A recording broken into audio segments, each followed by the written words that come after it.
Can't catch me. As always, we have Sam Alexander trapped in a vicious cycle of Milsurp addiction, Vince H., who is here tonight, Dave Packard, who identifies as Ace Ventura and the Rhino right now, warm, and back from the furry convention, I'm Mike Gonsalves. Tonight we're talking about cons, guns, and Mike's furries, or con guns and whatever. Waited on the fly. Good job, Dave. I believe a con gun is a black powder non-firearm. Okay. That Yes. Because they're went over my technically head. not firearms, so felons can buy them. Yeah, that's an Pretty sure 1851 Black Rhino Navy. concealment. Pretty sure Black Rhino concealment will make you a holster for that too. Guarantee they will. definitely. Dude, they'll make a holster for a donut. You know what's technically? Well, I don't think it would technically be a firearm because it's still it's still a muzzle loader. Is that that contraption the dude used to assassinate the Japanese prime minister like a year or 2 years ago? That electrically fired, like 8-barreled. Not years and years. That was like 2021. Yeah, that was 2 or 3 years ago. That was very recently. Yeah. Hey, look, it feels like yesterday. So why'd you I'm say pretty it sure was Black like so Rhino. long No, ago? I said it was last year or 2 years ago. Oh, I heard you said years and years ago. I don't Anyway, think yes, they'd make a holster for it. whatever. I still want one. They'll also make you a holster for that 1851 Navy revolver with your mugshot printed on it. Now we're That's talking. fucking awesome. That is a great idea. Although I think I like if I'm it. going to carry it, I think I'd prefer a Colt Pocket model. I just want one with Mike's mugshot printed on it. I mean, we can get a picture of Mike from the internet, and Photoshop is a thing. Actually, we could probably just have AI do it for Yeah, us. Honestly, when I'm I first a meme master, so it can be done. you're a meme Dave's stir. Dave's specific set of skills. Indeed. I will meme you. Hey, Addison, Okay. shut the fuck up. I got it. Shout out to Dave's kids in the chat. Yeah, Take their that's technology great. away, Dave. Hi, Tom. Way to parent. Dude, there's nothing else to do around here. All right. I know, dude. Except watch Daddy's show. Hey, I think it's funny that they're harassing him in the comments. I It's do. obvious. That's awesome. Somebody has to. All right. So So, furry 4 Mile convention. walk. Oh, Did four- you go wanna- dressed as like a wolf or a fox or a bear? He was definitely a peacock. Actually, it's none of the above. It was actually an unnecessary amount of large and bearded men. So very furry men. So you Why do chose I man go over buffalo? bear. Why did I just hear a peacock in the background? Because there are children playing at 9:15 at night in They sound the like middle of July. peacocks. Meh. I mean, kind of. I could see that. They Yeah. actually did. Hi, Honestly, I Addison. was like, wait a minute. Hi to I me, thought Dave. maybe Dave had a peacock in his closet. That's why he came up with that joke. Hi, Addison. That's fair. Keep it up, and I'll ban your ass. He doesn't have the power. Do it. Well, I do. Anyway, yeah, went to GunCon. It was put on by the Gun Collective, John Patton from the Gun Collective, and Brownells out in Grinnell, Iowa. That town is crazily a beautiful little town. Brownells is a really, really cool place just to go visit and see. They have an awesome little shop up front where they have a clearance rate. I mean, it's basically a mini bigger store that I'm not going to plug in favor of this one, but yeah, much better store, honestly. The warehouse was super cool. Like, you could just see pallets of ammo just as long as the warehouse is. All the ammo is just on the floor. And you didn't try and find a forklift? He's They were not all certified. occupied. Oh, Yeah, well, that's- fair enough. I didn't want OSHA coming to get me. I met an insane number of cool people. I can't plug them all, mostly because I remember them by name and not the channels they do, because other people watch. I mean, I love the channels. I think that the people who do the channels are awesome, but I just don't watch them. I play video games far too much to watch YouTube, so anyway, one one of the coolest people I met was Dave from High Point, and he brought out for the range day. He brought out the a whole Did bunch of you- cool stuff. Did you, since Dave is muted at the moment, did you pitch Dave's idea of hunting with high point for the high point 10mm to him? So I completely forgot about that. I can still find a way to. That's fine. I I can get in forgot touch about with it Dave till and just be like, now, hey, too." Dave, what do you think of hunting with High Point? And he'll be like, you're an idiot. Let's do it. Hunting with High Point? Yeah, no, Dave would absolutely be like, no, you're an idiot. Let's do it. Oh, he I'm had gonna a- shoot him a fucking message. You should, Hunting dude. with high point. Absolutely. It'd be awesome. Do you know how pissed off the internet would be if I killed a mountain lion with a High Point carbine? I'd be fucking tickled. Dude, he brought with a one dollar out with bill a- High Point carbine.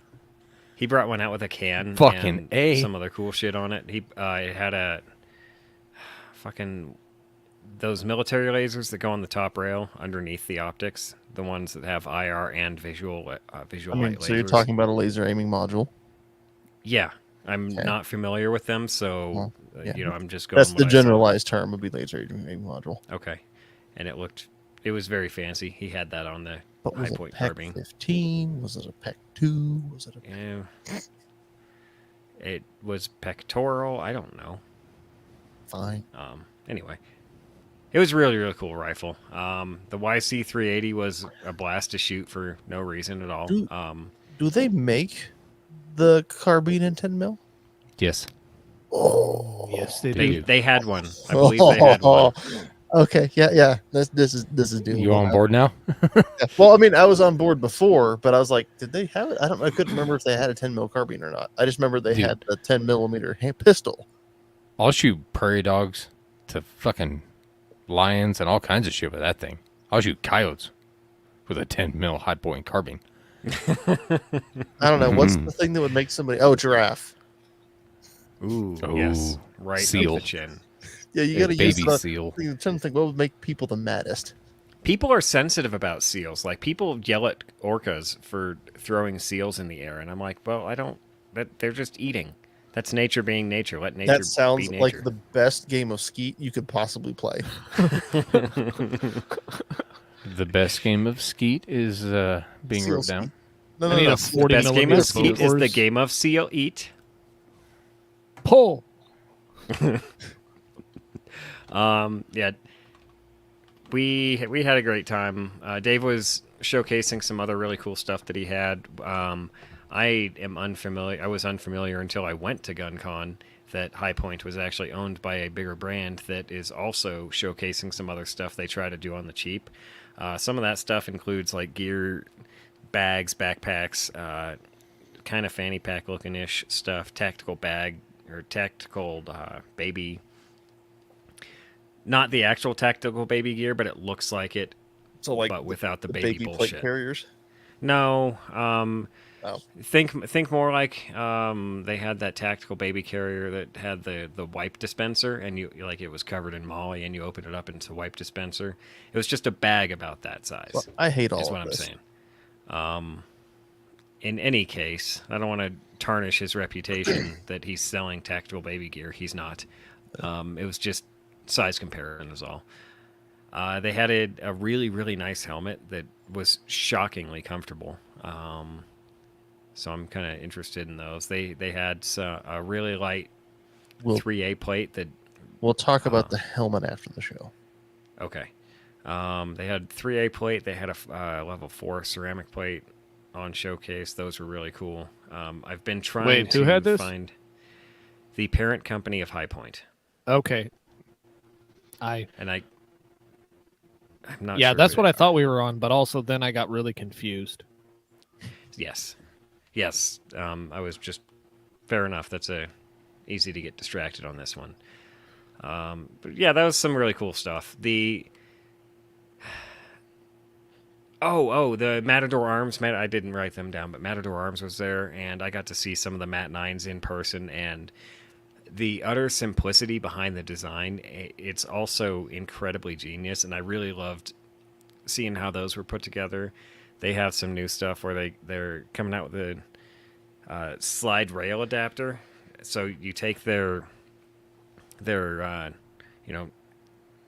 or 10-inch barrels, and then you get a 16-inch barrel, and then you slide this rail, and it slides perfectly onto the second rail, and you just bolt it down, and you're good to go. Difficult to describe in person, but you'll see it eventually. Rail Legos. Yeah, it really was. It was super cool, dude.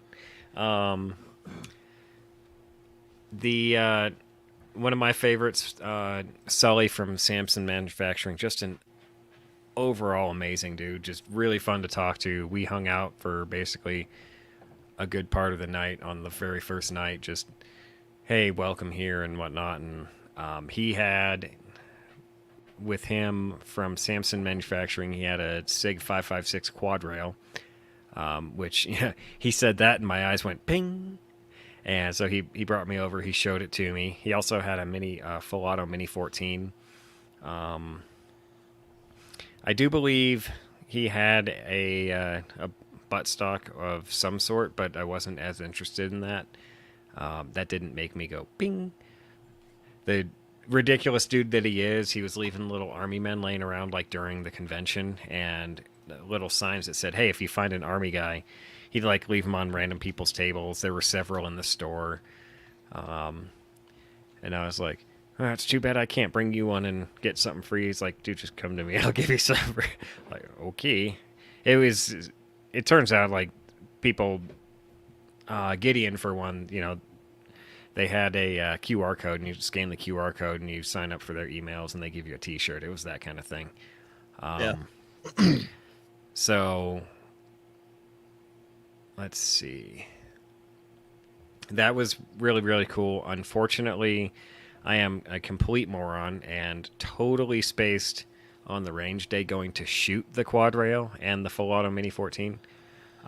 He was saying that the Mini 14 was running at 1,200 rounds a minute. Just, I was like, oh man, I'm so mad I missed out. This on is that. why you can't go anywhere alone. I'm about to say, you need somebody with you to be like, hey, no, Mike, we're going to go over here right now. There you go. Well, take I your mean, Metamucil. Metamucil has nothing to do with like being a squirrel. I'm calling you old. Yeah, it I'm doesn't- saying you need someone to hold your hand and lead you through the old people home to get you to your Sleepy Mike. activities. No, apparently you're saying I need more fiber in my diet. Well, old people often do, but it's kind of like, the old people's home. They've got like the crafts that they can do. So you're just leading Mike along. All right, here's your coloring table. I'll see you in As an long hour. as I don't have to do those stupid little beads where you line them up in like a heart or some shit and then melt them with an iron. Fuck those things. Just take your Adderall next time. Drink 2 white monsters next time. That'll do you. Speaking of, you'll need the Metamucil. I didn't sleep very well. I didn't sleep very well most of the trip. There was a company there called First Form, I believe. They showed up in an unnecessarily large. It's some sort of giant. It's a truck, but I can't really. Okay. Think an unarmored version of the truck from like the Rock drives in like one of the Fast and the Furious movies. That 10,000-pound beast showed up in kind of something similar to that, but not armored. They had protein bars and energy drinks made with green tea and all sorts of stuff that were basically know what keeping you're talking people about. alive. Gross. Yeah, it was awesome. If it's not a white monster, I don't want it. Dude, these were better than White Monsters. No. They were better than White Monsters. You are They what were- you drink. Oh, I'm a first form cherry. Yeah, nobody said that, and weird, but fair. There's a joke Awesome. in there if moving on. Yeah, let's not. I don't get it. Please explain in depth. Please, please no. One of my favorite things, the thing that I really, really enjoyed shooting, the Brownells BRN4. Basically, their take on the FN 416. HK 416. HK, I'm sorry. Thank you. You're good. Which is basically it's a piston driven I'm not even calling AR-15 because it doesn't share the same. I mean, it doesn't even share the same bolt, or I mean, it shares some parts, but It's a it's a piston-driven. piston-driven AR-ish thing. I would be It's a far piston-driven more- assault rifle, is what it is. Like it's a legit. I would be far select more fire. excited if they had M4 the. variant. Yeah, Yeah, I'd be far basically. more excited if they had a version of the 417 because that's 308. Mhm. Yeah, that'd be pretty. I'm cool far too. more interested in that. I but wouldn't they be don't. surprised if they came out with one. Maybe they're working on. I don't know, but it'd be really cool if they were. Was that BRN4 suppressed or No. not? Oh, It was one of the few things out there that wasn't suppressed, and I found it very interesting that it wasn't.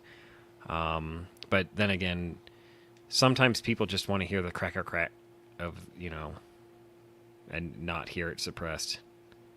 Personally, I would have liked it suppressed. I don't. Yeah.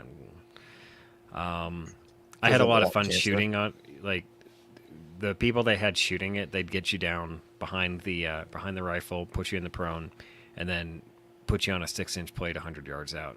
Do they kind of hold your hips in an uncomfortable kind of way? No, they let you go to town okay. because they assume everybody So at GunCon knows what the fuck they're doing. It was comfortable for you when they held your hips. It wasn't You're like, ooh, uncomfortable. that's nice. Oh, he's laying on top of me. This is great for stability. And man, Who needs a rear bag? every time I shoot, he kind of gives his hips a little gyration, and it helps combat some of that recoil. Let's talk about burst fire. Oh, I It's bet gay. you did. Thomas and Addison, get the fuck out of the chat. I think they are. That's the only reason I made that joke. Good. I fired a couple of single rounds just to, get a feel for it, and then I just let loose with a bunch of 3-round bursts. And he said I only had 2 errant rounds, so all of my 3-round bursts hit that 6-inch plate. So I took that as a matter of like, ooh, that was pretty cool. And then I immediately went over to the FAL. They brought a bunch of FALs out, and they were having people shoot them out to 500 meters on a 6-inch plate. And Fucking Vince. so I go in there and I take my 5 shots. I miss. It was highly windy. They had to set the sight to 600 instead of 500 to combat the wind. They were telling people aim just a tiny bit of white and Wait, was the wind whatever. coming right in your face? No, it was coming from the back. Any sense? But okay. It Sure. really doesn't. They were probably using cheap ammo, and so the thing was falling way short of where it should have been. It's Dude, look at real the answer pictures. there. The stripper clip ammo is what was going in the fouls. I mean, that doesn't mean much. Um, There's plenty of milsurp ammo out there that's underpowered. So I shoot my 5 rounds, and I hand it off to Nick Dooley from the AR-15 podcast, and Nick lights off 4 and hits with the 5th. Then he hands it off to Jeremy from We Like Shooting, and Jeremy loves to rant about marine marksmanship, and Jeremy missed his 5 shots. And when Jeremy missed his 5 shots, Dooley looked him dead in the eye and said, "Marine marksmanship, huh?" Walked away. Got beat by a 2-weeker.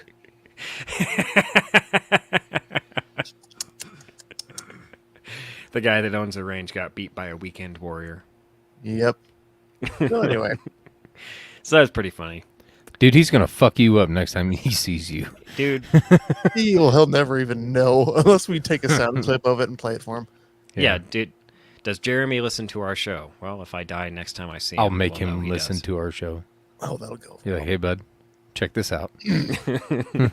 Anyway, Choke And he'd Mike. look at me and be like, "You're such a fucking peckerhead, Mike." And I'd be like, "Yeah, that's fair." I got really excited because I got Breda shotguns. If you've never heard of Breda shotguns, they basically own Retay. I don't breed in animal objects. That's kind of creepy. If you have ever heard of Retay shotguns, Is it have I got a Breda or story? Breda? He pronounced it Breda. Was he an American? Retay. He's probably he's probably pronouncing it wrong then, but all right. Retay. Yeah. It was Rete. So I met Russ Turns out from it's spelled Ready. can't remember if Russ was actually from Rite or if he was from Breda, and Rite is just by nature from Breda. But anyway, Breda shotguns, they basically make Benelli competitors or something similar, and there I got to shoot some of those, and they were very high quality, just a dream to shoot. Why do we care? We really don't. They're expensive shotguns. If you want to Why go don't shoot you- birds, one of the Are expensive. you talking about Benelli or Rite? No, Breda. Oh, Breda. Yeah, Breda. Okay. Is that Breda makes Benelli B-R-E-D-A? competitors. Or Oh, okay. Breda. Yes. Oh, okay. In my head, that's Breda. That's what I would say too, but like whatever. Not Breda, Beretta, Breda. just Breda. And it's entirely possible I heard him wrong or heard what I chose to hear and That's- heard Breda. Maybe he did Hey, say Breda. that's perfect marketing, actually, if their name is Breda, Mm-hmm. because then when you show up to the range and you've got all your Oh, yeah, buddies, it's a you've got Breda. Beretta shotguns, you're like, oh yeah, mine's a Breda. The Mhm. reason I'm pretty sure it was Breda, though, is because he asked if I'd heard of Breda, and I thought he said Rite. And I said, yes, I've heard of Rite. And he's like, no, Breda. Oh. My bad. Like what? What? He's like, but funny you should mention Rite. We got to talking. I told him about my missing tube, and Wait, the you're missing tube or the missing plug? missing plug. My bad. Okay, that's what I was Um, remembering. Then you said missing tube. I was like, wait, you won a incomplete shotgun? So that man was kind enough to just send me one. It's on the way, and I'm Aw. really, really pleased about that. So that because of that, I now can use that shotgun. I can plug it up. I can put a rail on it, and I can put a Gideon Optics Advocate, which is their 1x red etched reticle, and I can take that out and I can shoot ducks with it this season. I'm very curious about that, actually. The etched reticle or the The No, I thought you prism. were putting the LPVO on it. oh, that'd be sweet too. Put it on 10 by to shoot Oh, ducks. dude. Hey, Mike, I've seen the way you shoot an antelope. You need an I w- LPVO for I ducks. want to see You the will not cracks in stop their shooting. eyes. Mike's philosophy is if he fills the field of view with the animal, he can't possibly miss.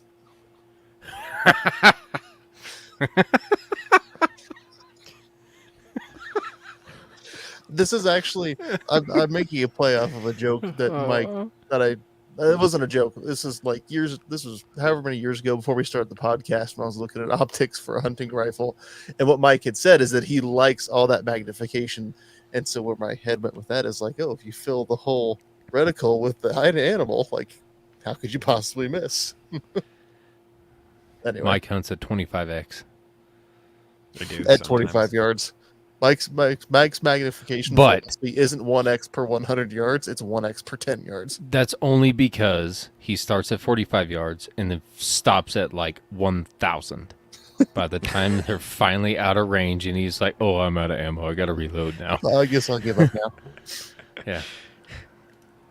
Lobbing No, in the what breast. I I was can't wait to actually shoot a big game animal in front of Dave with one shot, so he'll at least think before he rips into me constantly and never lets this go. So what I was actually going to say, what actually interests me, is choosing to do a prism instead of a red dot for that application, and that's because of eye relief and eye box on the prism. Mm-hmm. That's all. I agree. Like getting it up to your eyeball and swinging with it. I'm sure I'm not actually foreseeing any like issues per se, but to me, I would have gravitated towards a red dot because then I can have my head in a terrible position because I had my head down Googling kayaks for some dang reason and not paying attention to the ducks that landed in front of us. So when I panic and go, yeah, that was funny. That'd be interesting to compare that one to like. So I shot the new Primary Arms GLX 1X Prism Mhm. at their range day, and it had almost infinite eye relief, basically. Like you couldn't quite not effectively infinite. Like you couldn't Practically extend your arm completely. It actually, I think So it I had, looked like- through it at about 30 inches or so, and you could actually still see the reticle and everything through it. So I will admit I have not or at least I probably have looked through a 1X, but I probably didn't bother going like ink with it. I probably just looked through it and went, oh yeah, it's a 1X, and put it down after that. No, So I did. I wanted to see like That's how fair. far away you could get from it, and it's pretty significant. Okay. Yeah, But- the Advocate was a very, very good eye How's the relief. Like, I eye put- box on it? They So actually eye had box- it on a. They had it on a shotgun, and the shotgun, while the shotgun was heavy as fuck, I shouldered the shotgun, and I was looking around. I was looking at the eye box. I was looking at the eye relief, and I was just basically tracking Eye box like I for would a those bead. eye box for the non-nerds out there is like what space can you have your eyeball in and still see through an optic versus when you start going too far to one side, it starts getting all kinds of scope shadow. Anyway, I'm only saying that because my wife occasionally listens to the show. If I don't tell her what it means, I'm going to question later going, what's iBox? I'm going to, where the hell did you learn about iBox? And then she's going to say that I learned it in the show. I'm going to go, we talked about iBox? And she's going to tell me yes, and then I'm going to forget what the hell's going on. Because it happens iBox- every week. It's like looking through, say, your glasses, that are a nice little circle, versus looking through a tube that is the same size. The longer the tube, the more directly behind the tube you would have to be than, say, something like glasses, even though they're both a circle. It's that one is shorter than the other. But Excellent. that's just one way description. to think about it. Yeah. Anywho, no, Fantastic. that's so if it's got a decent eye box on it and then a really good amount of eye relief, then like, oh yeah, because that was the other, because I like my 3X prism from Primary Arms, but that one and every other prism sight I've ever used have been magnified, and you got to be right on those things with your eyeball. It's very short eye relief, and so, but if you've got much longer eye relief, then oh yeah, because my only concern was with like a shotgun with how the length of pull on most shotguns wouldn't allow you to get your face that close to it. So, Yeah, Yeah, where that's- they had it mounted on the shotgun, they had it on. I don't even know what it was. It was big, it was heavy, it was tactical, but it was right over the ejection port. And when I shouldered it and angled around, like the optic went with me, the sight went with me. Like I tracked a fake bird. It seemed like it would work really, really well, and I'm really excited to try it out. So I would Unfortunately, be- they're sold out currently, but as Of soon as they're sold in, they're going to be sold out again. I would be curious about this as well, In stock. Out of stock. so that I could be glib and a butthead about it Sold and take in. it with me on the next crane hunt.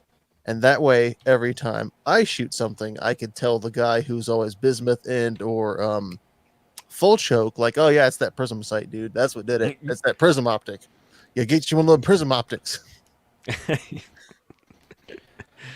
I also have to definitely shout out to Kevin Dixie for helping me remember the damn name of the thing, because they didn't have a box for it. They just had it mounted on this shotgun.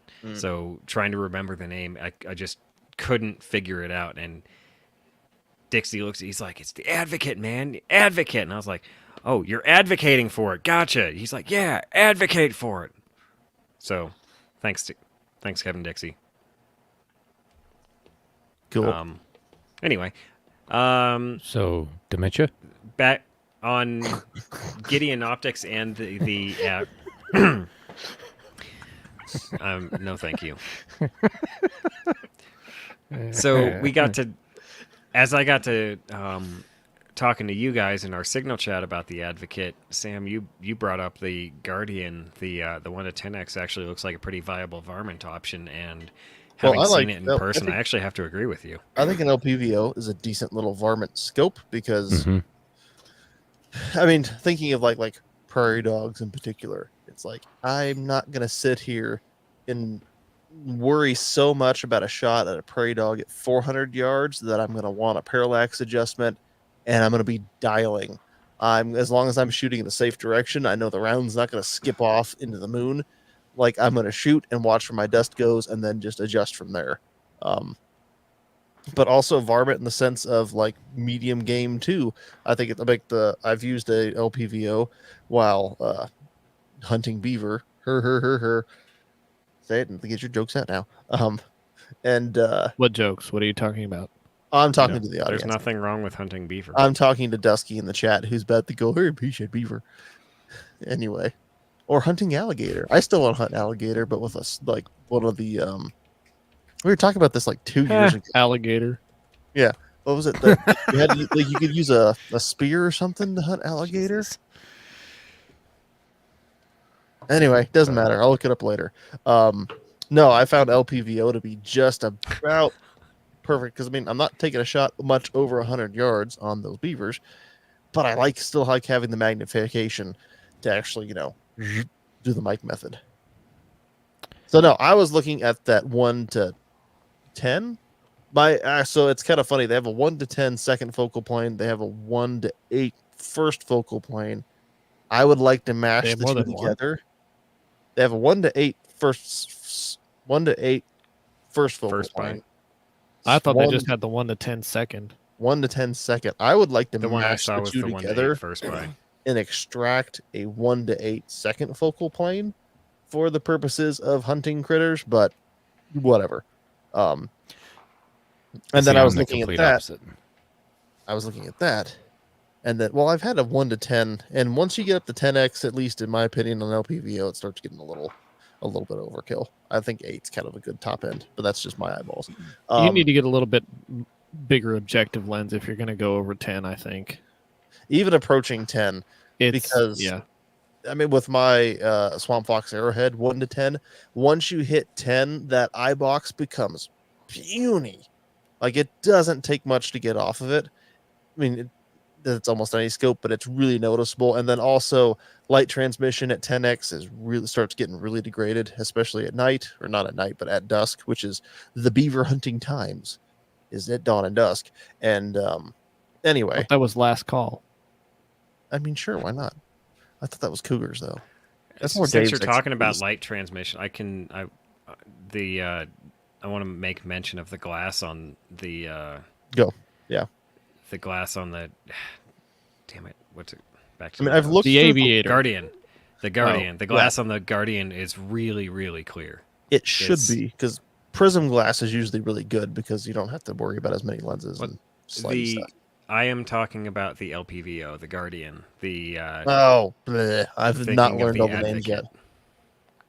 I just went to the notes too. I haven't learned them all either, but I went to the Okay. notes to make sure. But anyway, for an LP, like compared to the Strike Eagle, I've seen the Strike Eagle and the Swamp Fox Arrowhead and Tomahawk side by side, and both Swamp Fox Vortex's glass just isn't as good. Well, the Strike Eagle, yeah. Once you start getting up to PST and then Viper, Right. the glass becomes like, And the Strike Eagle is even the step up above the stupid Crossfire that was like the El Cheapo for Strike that. Eagle's like the Diamondback. Yeah. that, Tactical Diamondback. what's up? Where Vince? is the Guardian made? China? Probably. That seems to be where everything in that. I mean, that's kind of standard anymore. I Well, feel. Yeah. I'm not saying it's bad if it's made in China, but usually they're made in one of three places. Japan, that's the good place. Mm-hmm. The Philippines, Uh-huh. that's number 2, and number 3 is China. So China. I mean, given and their if Go ahead. you spec it as the the company that's importing it, if you spec it out all the way and pay for the good stuff, you get a good product out of it that's not going to fail on you in one way or the other. But if you don't, then you get kind of what you pay for in that realm. yeah. So- You usually get what you pay for. I would think it probably behooves to mention that when it comes to Gideon Optics, their selection of products. This isn't them trying. They don't look like they're a company at all trying to compete with Night Force or Trigicon or Aimpoint or a lot of Vortex's higher end stuff. They look like they're moving into the market at more of the, I don't even necessarily say Hollow Sun level, because in some ways Hollow Sun's tried to push up into more the mid grade, but this is like entry level optics or light use optics, not throw it on a Scar 17. Well, it's funny you mention entry level optics because Gideon is basically an entry level company. They've only been Yeah. around for about a year. Yeah. So that's why they made a very good point of like putting all their optics on everything at GunCon. There was very few non-Gideon optics. they started off with the pistol dots and Yeah, the advocate, and they're that's gonna have new why. stuff. That's why when we started talking about it, I was like, oh, they've got an LPVO. That would be a good fit for a varmint type rifle because, again, what's the cost of failure on a varmint rifle? It's not the same as the cost of failure on my elk gun. Right. Where if you're banging around in the woods for 2 days and you knock your scope a couple of times and you've got a nice high quality scope, you can trust that it's still going to take that shot and you're not going to have any loss of zero, hopefully. Versus your cost of failure with something that's a little more on the budget side, you're not shooting at an elk 300 yards away. You're shooting at prairie dogs where, if your rifle rattles around in the back of the truck too much on the drive down there and you find out you're, 3 mils off, okay, fine. Take the time to re-zero it and go shoot prairie dogs. Well, that's why I shot 150 The Guardian- rounds at prairie dogs. The Guardian interests me very much because an LPVO Yes, it would be interests me as well. perfect for my my little pickup gun. Yeah. I'm interested in their. I Yeah, think what- they have a closed emitter red dot. Mm-hmm. That I got to it's- look at that one. It was pretty nice, actually. I'm not a Like- huge fan of those because they're so big, but it was nice. The I can't believe it's not acro. Yes. Yeah, I kind of that want one of one- those.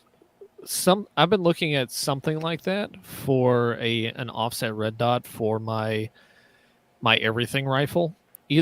I may do like a 12 o'clock mount. I'm kind of thinking maybe I don't like the 45 degree as much, but I've been kind of looking at one of those for that. And Me too, kind of, because what I was thinking. So in my head on the drive home, I was trying to build out one of 2 varmint rifles in my head. One of them was just to start at the basics, and probably the far more simple version would be either an AR or even like a Ruger American in 5.56. Mm-hmm. And either way, I mean, you could throw a offset, whether it be at 45 or 12 o'clock. I would probably err towards 12 o'clock because I've had issues with one of the issues with having something on a 45 degree, or even I've seen some at like 30, is if you're going to cant the rifle over, you still have to make sure your sight picture and your reticle are aligned vertically with the bore, because if they're offset, then you're going to be missing. Or at least well, that you're- depends on Okay. your specific 45 degree offset. Some are made better than others. Like I know Swamp Fox has specifically designed theirs to where when you cant it correctly and the optic is perfectly straight up and down, it should be over the bore, so you See, don't have this that is- problem. This is why I mention it, because I think that canting issue is what cost me that first beaver back last fall. Because Yeah. having thought about it for long enough, that's the optic I took the shot at, because it's like, oh, it's at 25 yards. The dot zeroed at 25 yards. I think in my, getting excited and taking the shot, I didn't double check that. Versus a 12 o'clock, I think is going to be a little bit more intuitive in terms of there's Maybe. not having to take that. I mean, it's person to person. It's totally person to person. I have the Badger Ordnance, and they offer a 45 degree and a 35 degree. The 35 degree is like others where you kind of have to do a little bit of guesswork. But the 45 is designed to where it's over bore whenever you cant it correctly. But, that was the other thing. Like the enclosed emitter really does make a lot of sense, because I think it was last summer at one of the running guns, I was going down a hill and I tripped on something and like face planted sliding downhill. And my red dot on my handgun like Shovel. acted like a little shovel and picked up a bunch of junk as I slid down the hill on my freaking face. So I'm like, oh, that's nice. We slowly get up and make sure everything's in good working order. Like, I felt really cool. Luckily, no one was around. Anyway, It's because like of stuff closed. like that I don't have a pistol dot yet. I like and enclosed I'm- emitters too, I'm but just not.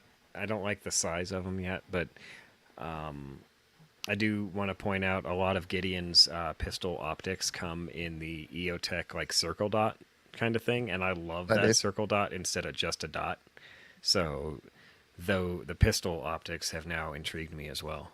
Dave's kids just stormed his little man room there and stabbed him probably because he's gone. Hi, Dave. Well, they were acting a fool in the chat, so he's probably off to get Anyway, murdered by them. So I was thinking, you could have LPVO. You could have 12 o'clock or 45-degree mounted dot to go along with it, zeroed at 25 for those closer in shots, so that you're not. Because I zero LPVOs at 100 yards, so that way you don't have to worry so much about your height over bore.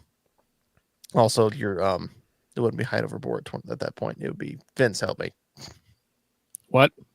Mechanical offset. There you go. Your mechanical offset. So much if you're dot zeroed at 25. But the other less expensive varmint build I was thinking about is I've got my it's a Palmetto State Armory dissipator rifle. It's not a true dissipator in the sense that it's an AR-15. Shut up. Oh, I know. You mean that it's not a true dissipator. Okay, good. We're on the same page then. A dissipator is an old 90s design of an AR-15, borrowing from the Colt. I think it was the 607, where to make a carbine out of a full-length 20-inch AR-15 or M16, they just chopped the barrel off the gas block and called it a day. We don't need to get in the details of that, but that's essentially what it kind of is. But I've got a carry handle A1 upper on it. It sounds like, I've always wanted to mount an LPVO to a carry handle because it looks so goofy. That'd be a terrible idea, though. No, you need to put the long range scope on that one. I want to see like your 5 to 25, 34 millimeter mounted on that carry handle. The frickin' carry handle just bends downward. It'll be fine. It just bellies out till it hits the top of the upper receiver. So, Mike, what else did you see at the convention of the guns? I saw Jeremy from We Like Shooting and his excessively oily shirt. Let's just throw that out there right now. If I'm gonna get murdered, man. Now, if there was a man who would wear a furry costume to that show, it would be Jeremy from We Like Shooting. He'd be standing there in a giant Labrador costume, dripping ball sweat all over his FN-45 tactical, just living his life. Living his best life, man. Anyway. So Caldwell was there. Caldwell's a company. They make clay pigeon launchers of various varieties. Mm-hmm. One of them they had. It was really cool. You load it up, and it's kind of like trigger mounted. Like you got this big flat gray rectangle on top, and you hold up this like pistol grip with a trigger, and then crank it down. Load the clay pigeon. Whoever yells pull, you just go chunk, pull the trigger, and it launches for you. I thought that was pretty cool, but I didn't think it was as cool as the clay pigeon launcher they had that was foot operated completely. So like how it works is, think at like a skeet range where you have the hundreds of clay pigeons in the electric launchers. Mm-hmm. So you can put several dozen in the stack. So it's got a hopper on it. Yeah, it's got a hopper. We'll get to putting the pictures up on Instagram at some point, but so you can see them. But yeah, it's got a hopper on top, and basically what you do is it's got a foot pedal, and you press down with the foot pedal. It goes about that far, and what that does is that motion swings the arm back underneath the hopper. Back. Yep, and it drops one down in. Drops one in, locks push it the in pedal place. again, and it goes. Pew! There's a second pedal for the pull pedal. However, you can also set it up so you can flip a switch so that when you press the pedal down, as soon as it grabs the pigeon, it's just free and just chunk, so you can launch yourself and then. So with this one, you can be like everybody's grandma and drive with 2 feet. Yeah. Chunk, chunk, chunk. I have a question. You could. I have an answer. Will it change itself, like which direction it throws the pigeon, or do you have to manually change that? I didn't look at it that closely. You suck at your job. Well, that's not a question I would have. I mean, next year. I'm stuck on foot operated, imagining someone with like monkey feet just like hurling one with the hand throwers. Yep. Nice. I've been there for this entire time. Hey Dave, the best Mhm. part about my I don't remember, I don't even know what brand it is. It was pretty dang cheap flamethrower. Is that it's so inconsistent. It'll throw them in any direction at almost any speed. You never know where it's gonna go. Sometimes in multiple pieces. I have So one a of lot of those. times in multiple pieces. Yeah. I have one of those hand crank bastards. I've also got the little thrower, like the hand thrower, which Yeah. I can zing them bitches out there. But Oh, mine, just a little piece of plastic where Yeah. it's an throw it extension down, of your slow arm. it down. It's too Yeah. bad we can't use "Zing Them Bitches" as a show title. I mean, zing them clays. Bam Zip. Zing balam, them, It could be zing zing them them bitches. pidges. bam balam, Spell it bitches, but with a P. Sling them pitches. bam balam. Yeah. Anyway, mine, Anyway, you hand crank it around. I do it. My kids pull the string and they try to crank it around. I'm like, you get the fuck away from that. It'll break your leg. But I'll crank it around, and if I want it to throw further, I'll squeeze the little trap you slap it, or like slow it up. Oh, hold And- up. Hold up, Dave. and Dave. Dave's dying. If he wants Dave. to go further, he gets Anyway. the robot to do it. Yeah, it was pretty cool. I know what Dave's Right? talking about with the Nope. You're kind of alive, but I think you're really delayed. Yeah, Oh, he muted Dave himself. All right, moving Dave dead. Anyway, on. yeah. Anytime. So that was really, really cool. I would love to try one of those out one of these days. I think it was about $250, right around there. Not terrible if you can swing it, but like not everybody can, obviously. Mm-hmm. But definitely ideal for if you've got a little bit of land. Go out there and you can like set up your own little skeet courses if you wanted to. Just step on the thing and go ka-chunk and fire away. But anyway, so that Everything's was a trap range if you're brave enough. Take it to a I- golf course. I was Take it to a Walmart parking lot. dude, Take that's- it inside Walmart. dude. Don't even put clay pigeons in it. Just put little metal discs in it. Go to the meat Like- department. Go to the meat department and load it full of steaks and just start hurling them across the store. Or frozen pork chops. Oh wait, what am I talking about? No, go to the frozen hamburger section. Those are perfect. Just start hucking little hamburger pucks all over the place. All No, right, no, you so got- wait, you next gotta on get Caldwell, eggs. Caldwell's coming out with their foot-operated steak launchers. Soon we'll have the egg launchers, like Vince says. Javelin Fangs in the chat says AOL discs. I don't know how far behind the rest of the planet you are down there in Florida, Javelin Fangs, but they don't have CD-ROMs in stores anymore, sir. No, you don't get them from stores. You just have to go to the garbage ball we shot into space. They're up there Even if you, with the I Bart mean, Simpsons dolls. I'm pretty sure these days, I mean, I guess you can still buy like DVDs, but I mean, I think actually, I was I thinking don't remember more, what it was. I bought something, I think it was last year. I think it was for the computer. Well, it would have been for the computer. I don't remember what the heck it was though. But it came like even had like a little disc pack with it, and then you open the thing up and it's just a piece of paper saying "Go here to redeem your." It's like, oh, this is so lame. I miss was the legitimately 2000s. thinking like little 8 or 10 ounce metal discs. I mean, little 4-inch grinder blades, yeah, all day long. Ooh, even better. But anyway, I'm thinking like egging someone's house to the next level. Yes, only dude, if you dude, can get it out grinding of that blades. thing without it just slewing, it just breaking immediately and just splattering egg all over you instead. Cops pull up. Did you egg that house? And, You No, gotta I was- hard boil them. I just in my chicken coop. I bet with enough cotton balls, that Freeze them. you bring the arm back, and then you have enough cotton balls right here, so that when the Lost my force of medical. the arm launches the egg, it cushions it just enough to, Missed. and of course it missed. You suck. I moved it closer. Anyway, it needs to be next to you apparently.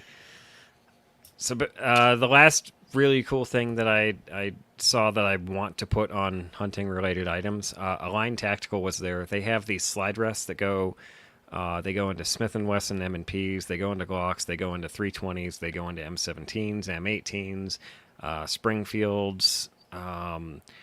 They go into lots of different handgun platforms. And basically what it is, it's a little lever that sits on the side of your handgun, and when you index out properly, your thumb will end up directly on that little lever. And to me, it's a fantastic training tool, especially if you're teaching someone, honestly, whether you're a noob or even intermediate to expert.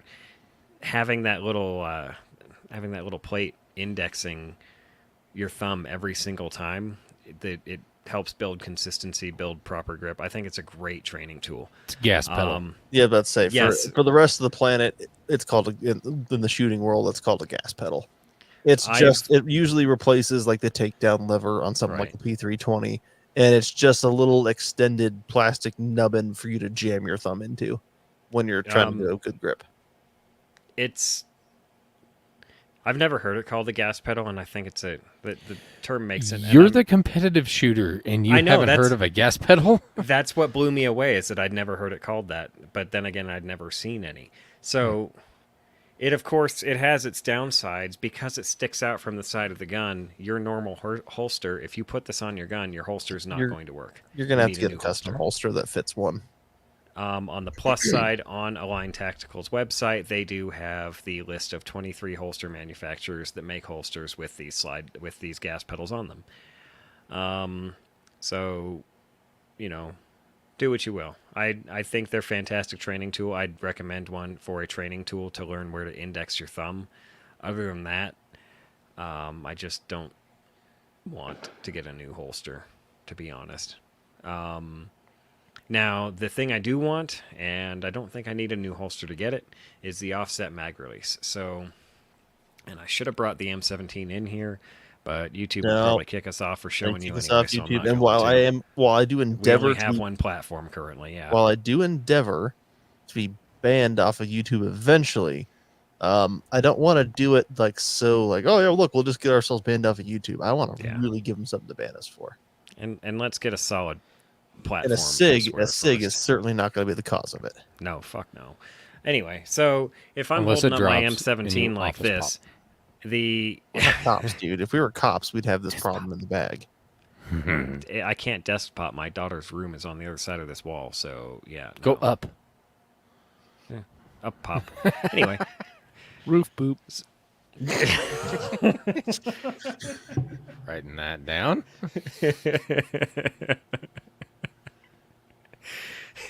Anyway, gas paddles and slightly offset, a little bit higher, easier to hit magazine release.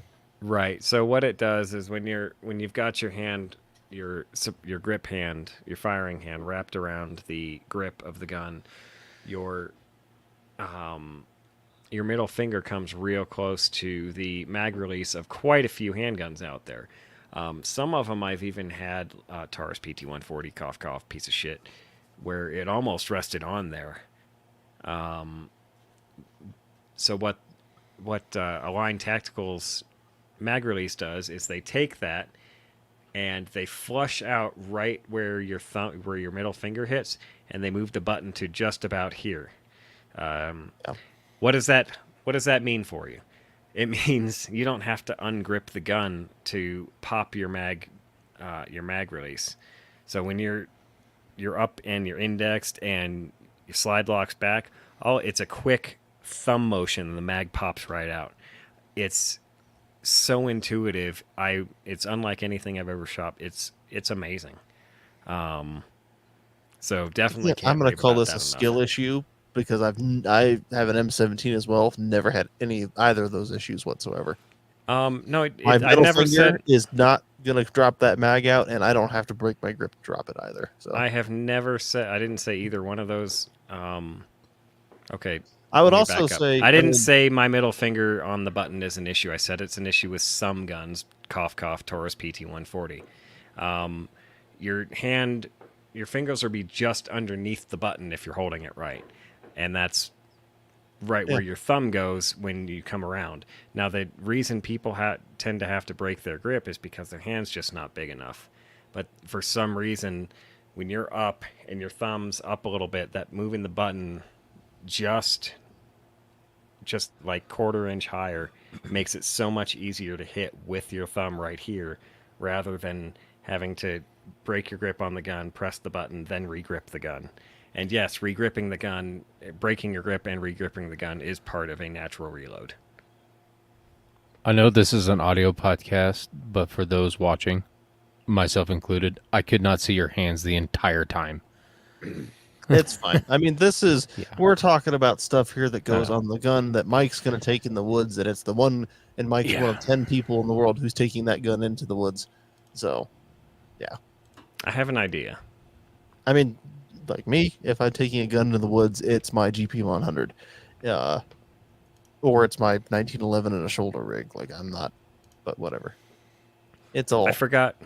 It's all stuff. It's a nifty little doodad if you need it. So would that be in like an over-the-shoulder rig? Like it pops up behind you and it's like... Oh, like the little Predator plasma gun cannon thing? Sweet. That's the World War III version. As long as it doesn't point this way. All right, let me share my screen. It only does that with the last round. Like, as long as it point, like it'll come over my right shoulder. It's got 180 degrees, actually plus some. It can go behind me, but it can't point left. Except the screen share, and I can show you on the screen share. Yeah, we know what it is, dude. It doesn't take that. You much know what it is. This is for the. And I'm going to make it a lot more concise. It's an extended mag release that's offset upwards so that it's a little bit closer to your right hand thumb. We don't need to go too far into the it's flush underneath. It's an extended mag release that points up a little bit. It's more pokey. Yeah, which I also hate extended mag releases because the only time I've ever dropped a mag while shooting has been with extended mag releases. Yeah, that's my main concern about that. Is the one extended mag release I owned on my Polymer 80 that I built, which I don't own anymore, is I had to file the thing down because every time I went to shoot, my thummy and my meat on my left hand side thumb would drop that mag when I got a good grip. Like, oh, come on. Yeah, I don't mind that little. Go ahead, Vince. Yeah, sorry. I want to have to push the button. Like, I don't want it to be like, oh, this is so easy to push that button. I want that button to be out of the way enough that I don't accidentally tap that button. We should go back to his heel mag releases. That's not an issue. You technically are changing your grip because you're removing a hand from your grip when you're reloading. That gas pedal, though, I can fuck with. There's multiple... When you're talking about breaking your grip during a reload, there's multiple ways that you could be talking about it. What I specifically mean is... repositioning your firing hand? Yes. Breaking the grip of your to do a reload. As I don't know how we feel about Tim Kennedy. I don't really give a shit. I learned this from a good friend of mine who learned it from Tim Kennedy like 8 years ago. So I'm definitely not listening to it. Got it. You push the button, you regrip the gun, flip stick, press shoot. Because Tim Kennedy is a freedom-hating person. I don't doubt it, but that mantra, push the button, regrip the gun. You have to break your firing hand grip in most cases to push that button. Okay, I get what you're saying. I get what you're saying too. I don't want to get hung up for 20 minutes on a fucking button. Mm-hmm. I get what you're saying. Cool product. It's gonna be niche to who needs it, who wants it. Yeah. I don't think we need to go into the nuance. You're gonna let me finish what I'm saying, and then we'll be done. No, Vince, I get what you're saying about the about accidentally pushing the button, but if your thumb's out of the way, then that shouldn't be an issue, because it specifically moves it away from your fingers, so that doesn't happen. The rest of the stuff, the really cool thing, the coolest thing I shot at the range day was the 37mm grenade launcher. I'd never done one of those before. That thing kicks like a it kicks like a 45-70, honestly. So mild and tame and cool. There were numerous different rifles with cans. Yankee Hill showed up in force with their cans. I don't know what rifle I shot, but I shot one of their cans to 500 yards and got 3 of 3 hits with a scoped optic. So that was nice. At least I can shoot that. There's a bunch of Wilson combat stuff. I'm not... whatever. Yeah. They had a 1911 slide on a Glock frame. That was weird. Did you And stop then- and talk to Kyle at Rifle Speed? Yeah, Kyle, I'm sorry. That was my fault. I just fucking spaced it. I'm an idiot. Douche. Well, I am a douche, but I don't know if For he was other personally reasons. there or not, but I saw Rifle Speed was there. I was like, oh, I wonder if Yeah. Mike went by and said hi. you should have reminded me. Should have said, hey, Mike, go say hi to Rifle Speed. And I'd have been like, oh, yeah. Because I completely forgot on the range day to shoot that 5.56. I completely forgot to shoot the Mini 14, both of which I was extremely excited about. So, yeah, I need adult supervision at these things, I think. Last thing was Volquartsen's firearms. Volquartsen firearms. They had some really, really awesome 22 long rifle pistols and rifles. One of them looked like it had a 9-foot, not really 9 foot, but it was about a 7-inch barrel out the front, and it looks like it would be really front heavy, but once you load it, it's incredibly well balanced and shot so well. And basically what they are, like Ruger Mark IVs on steroids.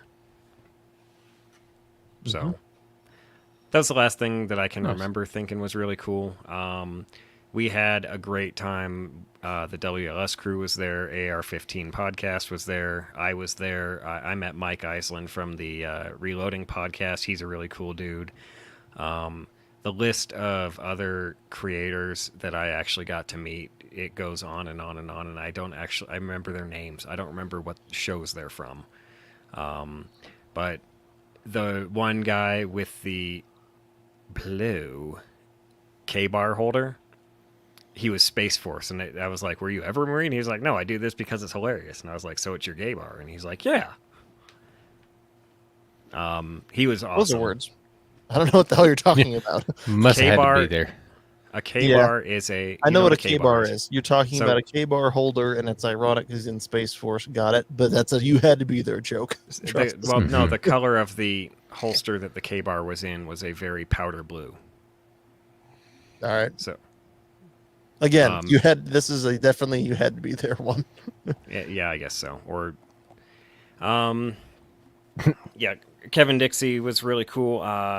Mike from Mr. Guns and Gear, he was really. I can't name everybody, honestly. It was just so much fun.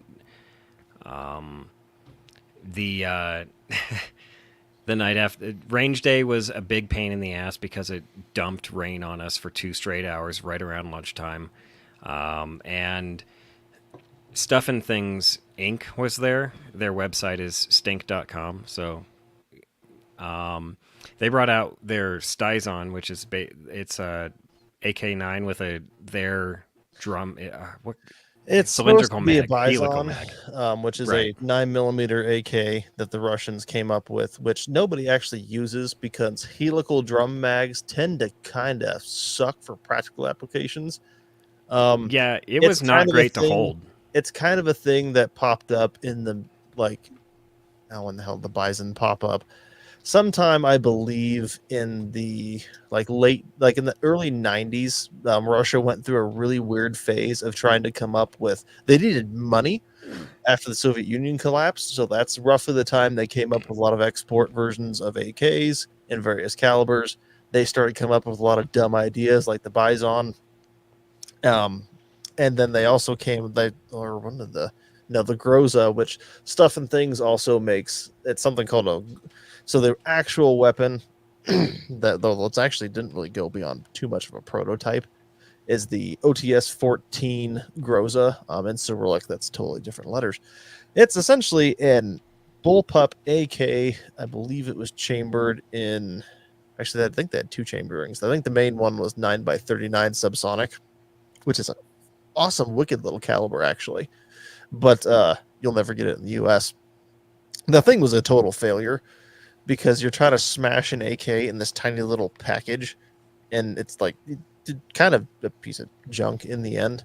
But no, they have basically an AK. I took pictures of that too. If you put them on Instagram, you can see that weird looking monstrosity as well. Yeah, it doesn't Or at really least look Stink's like version one. of it. Like I get what they're doing. It fails in a couple. It's kind of cool. What I don't like about their version, you can't adjust the sights on it. You can't put a optic on it. You're just gonna be stuck with wherever this thing that's. Are they all still 3D printed? I don't know if it's all still 3D honestly, printed. that would explain why they looked the way they did. Yeah, when I first saw them being, I like econ block firearms. I like lots of surplus and weird stuff. Actually, no, I just looked it up. Groza was 1994. So again, that weird 90s Russia, let's come up with really goofy stuff phase. But yeah. I didn't get to shoot them either. They bitched out because of the rain, so that was awesome of them. It's kind of cool, but at the same time, like, you don't. I mean, it's kind of like bullpup chassis. There's no market for for AR-15. Oh, there's plenty of a market for it if they made it look, or if they made one that was more true to life to the original, there'd be a decent market for it when it comes to AK guys. The 3D printed, take a short barrel AK pistol and shove it in a 3D printed chassis. Yeah, nobody wants that. Yeah, that's what I was like. What I saw, I don't want. Nobody wants that. It doesn't tickle the AK. Like, we're supposed to be the fucking hunting podcast here, but to get this over with, it doesn't tickle anybody's fancy. No. Anyway, as for the helical mag on their version of the Bison, that's a neat little that's a neat range toy. But again, helical mags don't tend to function all that well. And here's the other thing about, they have one that's completely, it's got plexiglass on the outside of it, so you can see how loaded it is. But you go to hold on to it, and there is no grip purchase anywhere. So if your hands were even remotely wet, you're going to fire one round, and it's going to go boop and pop out of your hand, and then come back down. Like, the only way to actually hang on to it seems to be wrapping hockey or gun tape around it so that you can hang on to it. Like, there's just nowhere for a support hand to grasp, and it sucks. But it would have been cool to shoot. Neat. Oh, for sure. I'll shoot one-handed. the crap out of one. But and anyway. that's not Stuff and Things design. That's the helical mag thing. Yeah. I mean, you've got this essentially. I forget the diameter on the magazine for the original, but I mean, we're talking like a toilet paper tube hanging out under the bottom of your gun that's just round, and you're holding on to it. And it was somebody's bad idea of like, oh, let's have a submachine gun that's got lots of bullets, so you don't run out of ammo and have to reload. Well, all you end up with is this awkward, heavy thing that's not terribly reliable to begin with. So, were they trying to do something similar to the P90 and failed miserably? I don't. Again, I think it's just one of those things where somebody got a really, the good idea fairy showed up, and yeah. Fair enough. Well, aside from the awesome pool party where the hotel people let us hang out in the pool all night, that's about it I had for GunCon. Like, just hung out with some really, really cool people and saw and shot some really, really cool things. And I can't wait to go next year. 100% in next year. Well, I look forward to going next year as well, because I can actually should actually be able to get the time off next year instead of it falling right when my wife was coming off maternity leave. As always, we will see. Yeah, true. I'll say that, and then next year, the plan is obviously. But... Anyway, so while you were doing that stuff, I believe I had the only other serious offering tonight, which is I shouldn't say serious offering, but the only thing that I wanted, anyone was itching to talk about, is I ran up to I took an unscheduled day off work to go check out the creek that I've gone and hunted beaver at before, and I learned something interesting, which is it is mankind's conceit to think that we can have some massive negative impact on the environment. Sometimes. I say that because this previous spring, I was like, oh no, I don't want to shoot the big beaver in this pond. because I want to let them have a good summer. I'll get them in fall. Once, if there's any kits in there, they've moved out. We'll leave this little wetland area nice and healthy. That way, if there's any, like I said, if there's any kits or yearlings, they got more time to mature. I'll go upstream. Well, I went and checked out that area, and I don't. It's a mystery as to why right now, but the water level on that creek is really, really low. And it's not because of busted out dams. All the dams are intact. It's not because they're choking off the water supply going downstream from the reservoir upstream, because you can drive basically on the road end, you go above that reservoir, and the water level is really low there too. So water levels are low. That big, beautiful beaver that was in there in spring is nowhere to be found. Dude, we had way, way, way more rainfall this time of year than last year than we do this year. Like, But we're it's still really dry like this year. but we by may be really comparison. dry, but everything's really, really green. And at the same time, there was a So- lot more snow on. Well, I can't say that for certainty, but I do I mean, think I don't there was know. more runoff. I know then. that the mountains around it are all green. We're not. It's definitely not. Doesn't look like a drought up there to me. But water levels are Hmm. really low. The bank den that we pulled, you and I shot the one off of last year, so Mhm. spring of 2023, and then that I was visiting through the fall last year, and then briefly in the spring, and I said, I'll leave it till fall. That bank den is totally abandoned now. That pond is so low you can almost walk across it. Wow. That that really big one, you remember, it was Yeah. huge. Yeah. No, like it's down to basically a 2-foot stream going through the middle of it with a Jesus. little bit Wonder of where the pile up in the beavers dam. went. They went downstream, kind of. I spooked something out. I think it was a muskrat. There's a little bank den being built downstream. There's some other good spots farther upstream that I found too. This area where I shot the one that I turned into sausage here not long ago. That still looks active. But Okay. yeah, it's just interesting changes. It just made me laugh because I was all worried about, oh no, we'll leave that one till fall. And then, nature came around and went, oh, we're going to kick him out of here anyway. I looked for the carcass that I left behind from April, didn't find it anywhere. So somebody took that home, which still lends me to think, I think there's a mountain lion that likes to prowl around that creek, man. Between Well, have all you the seen random any elk tracks? all the elk bones, no, I've never found tracks, but between all the elk kill sites, and they're not hunter kill sites, because I have found two like definite, oh, this was a hunter, because you can see the cuts in the bones. And then I found I think it was 3 kill sites that are not human related. There's no marks in the bones. There's no but basically, I mean, if it's like on the hunter kill sites, you can see like along the rib cage the knife marks on the spine or on the ribs, or where they went through and sawed them off to take out chunks of ribs to take home. You can see definite human signs on both the hunter kill sites, but the other ones, like, no, man, this is just an elk that got eaten. Turns out it was the beaver. Was it Man, I that better go cougar you kill saw him. Is today? there a risk?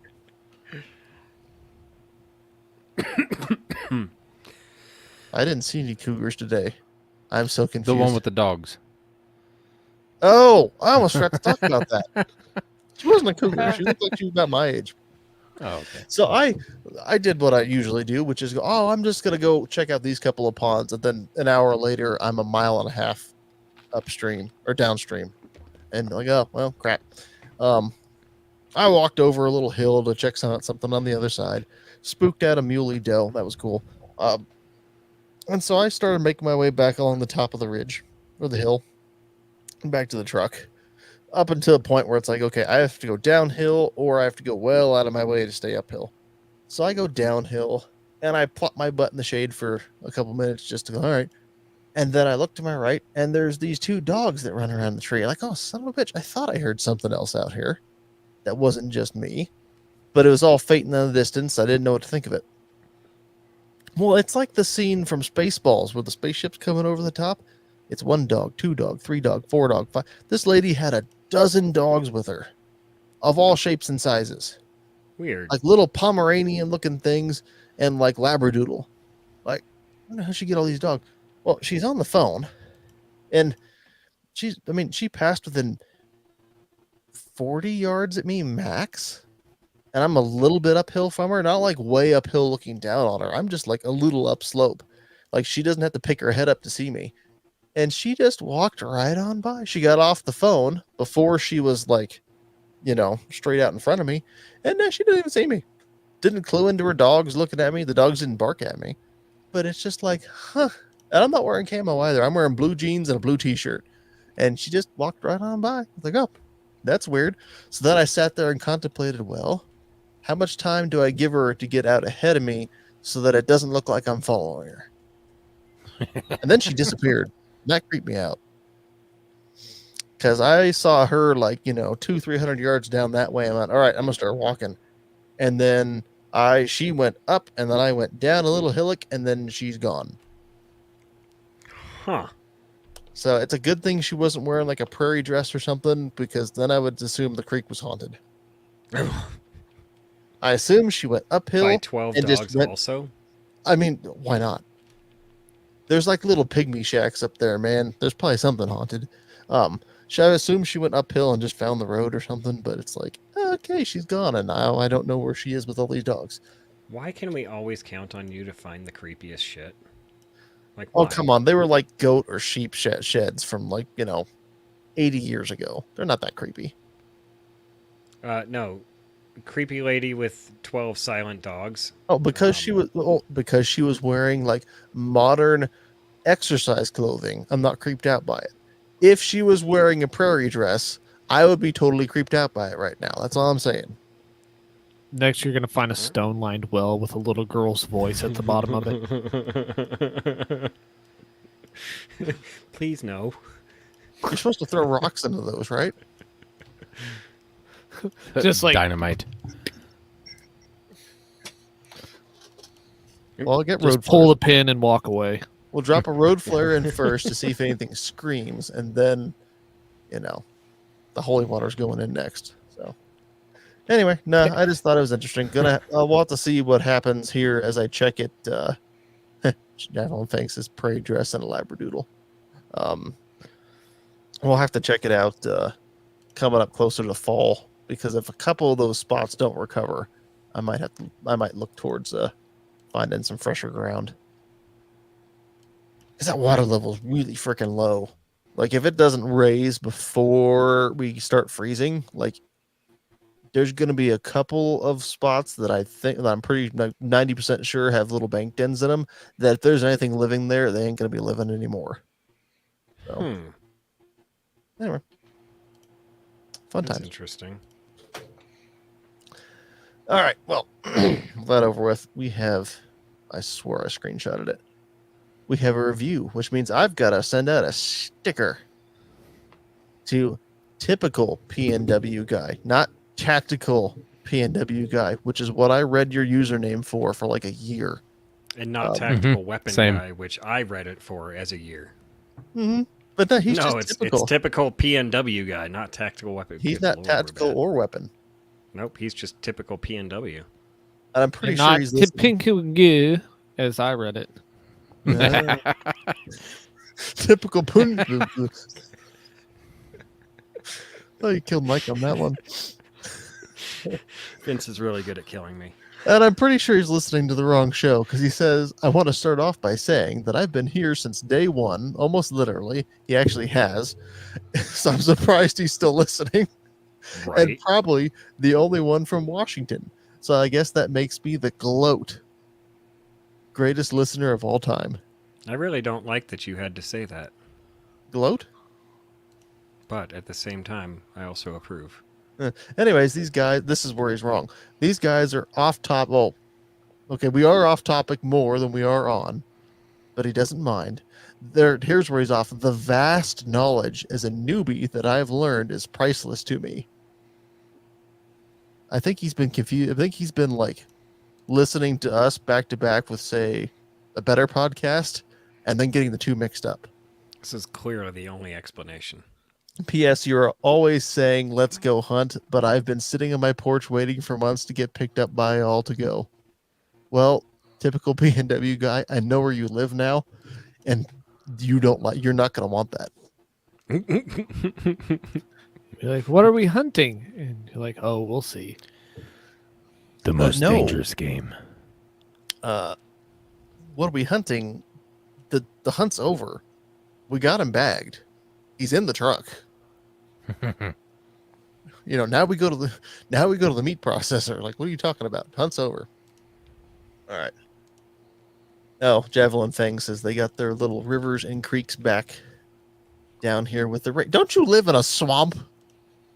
Swamps don't everything have he little has- rivers. It's all just wet.